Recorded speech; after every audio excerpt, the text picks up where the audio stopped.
Have you ever looked in the mirror and felt like a stranger stared back?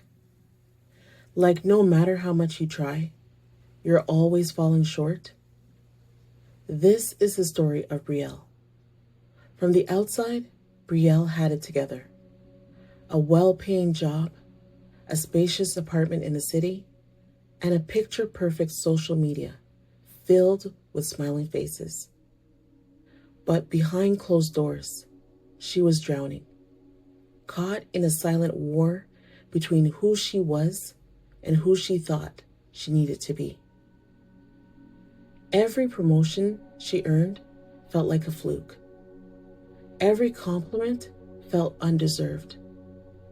And no matter how many people told her she was doing great, something in her whispered, "You're not enough." The voice started early. Her father, strict and stoic, rarely praised her. When she brought home straight A's, he nodded and said, "That's expected." When she won her debate tournament, he replied, "Good, now win nationals." Her mother, loving but overwhelmed, unknowingly passed on her own fears of being judged. "Always look your best," she would say. "People are watching." Brielle learned early. Achievement earned approval. Perfection guaranteed protection. But joy, that was always fleeting. Now at 29, even on days when she excelled, she felt hollow. Relationships were short-lived because she couldn't believe anyone could actually love her if they really knew her. Then came the breaking point. At a company gala, she was introduced as a rising star. Applause surrounded her, but instead of pride, a wave of nausea hit. Later that night, alone in her apartment, she sat in her designer dress and sobbed uncontrollably. Not because she was sad, but because she realized she didn't even know what happiness felt like anymore. The next day, she didn't go to work, or the next, or the next. She turned off her phone. She didn't eat. She just existed. But in the stillness, something began to shift. She stumbled upon an old box while cleaning out her closet. A shoebox filled with crayon drawings, diary entries, and childhood dreams.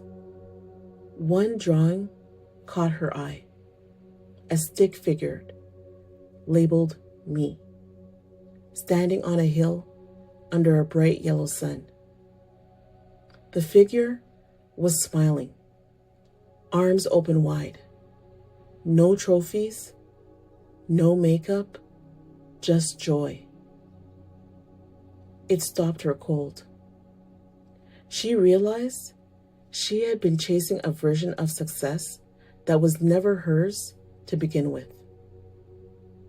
Living by standards that were handed down to her, but never chosen.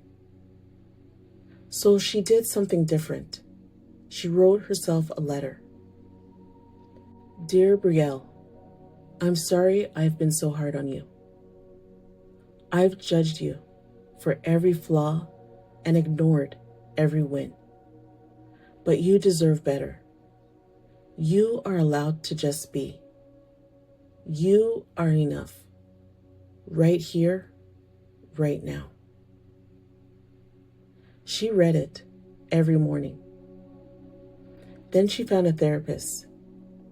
She started drawing again, not for art shows, but for fun.